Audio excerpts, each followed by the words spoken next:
Patrick Gaspard joins me now, former executive director for the Democratic National Committee. He has helped advise Zohran Mamdani's campaign. Patrick, it's always good to see you. Thank you so much for your time. You were described in a recent New York Times Sunday magazine piece as a key figure, I'm quoting, connecting Mamdani with many of the cities, that is New York's, power players in the months since the primary. First of all, is that true? What do they fear about Zohran Mamdani? And what, if anything, have you told them, the power players, to be less than fearful about?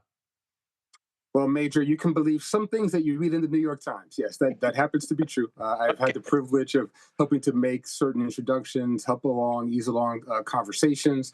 And I think that business leaders, civic leaders who have met Zohran Mamdani for the first time are impressed with his openness, his intellectual curiosity and engagement.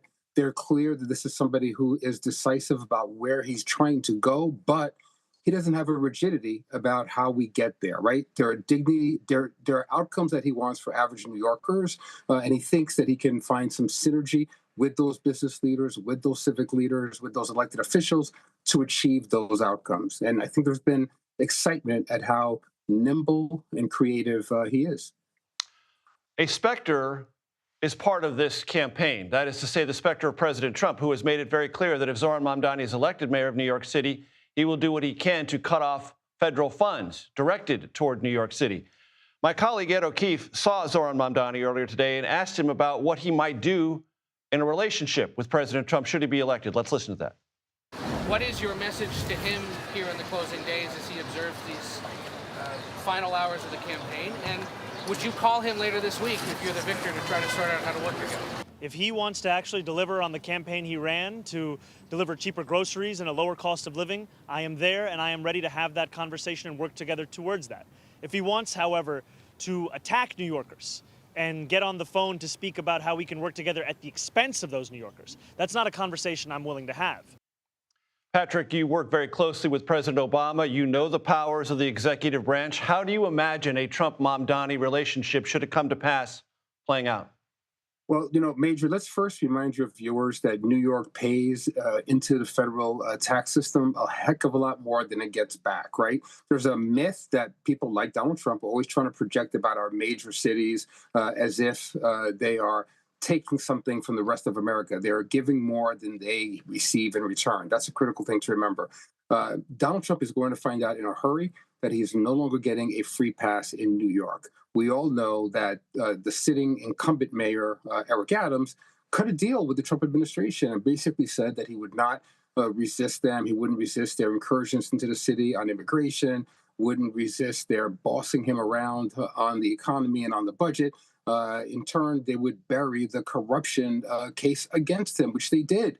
He's going to find in Zohran Mamdani that this is a person with integrity, with courage, and someone who is grounded in community. When you come for Zohran Mamdani, you're not just coming for him as an individual. There is a movement that's been attached to this campaign, and in about 180 precincts across the city, Major, there are communities of older Chinese and South Asian immigrants who voted for Donald Trump, who are also supporting Zohran Mamdani. So Trump and his supporters are going to find out in a hurry that there are a lot of Trump voters who will be displeased if he acts this way towards the mayor-elect and towards their city. Patrick, you're also quoted in that New York Times Sunday magazine piece saying none of this works, meaning the movement, without him speaking up on Gaza. Gaza is a gateway. What did you mean by that?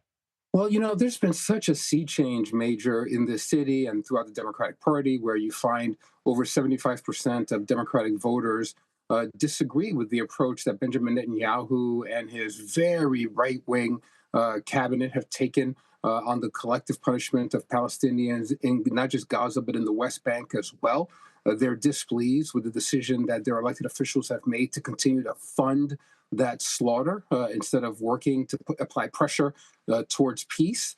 And so we've seen a kind of parting of ways between base voters in our party and where many elected leaders stand. Zohran Mamdani entered this race and focused on affordability, the overwhelming crisis in people's lives. But I'm confident that if not for his moral clarity on what peace needs to look like in the future for Israelis and for Palestinians, that in a way he doesn't get to first base on the broader argument that he was trying to make. It's not dissimilar, Major, to the experience that I had when I helped elect Barack Obama in 2008. Barack Obama, as a state senator in Illinois, was dead set against the Iraq War.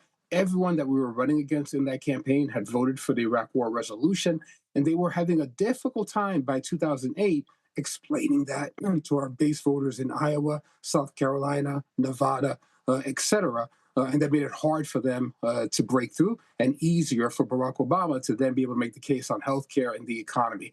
So you know that in these moments, the environment, the zeitgeist can kind of overwhelm the best laid plans of any elected official. And I think Gaza as an issue in New York and throughout other parts of the Democratic base in America has mushroomed into that kind of a test. Patrick Gaspard, I appreciate your perspective very much. Thank you. Appreciate you, Major. Take care.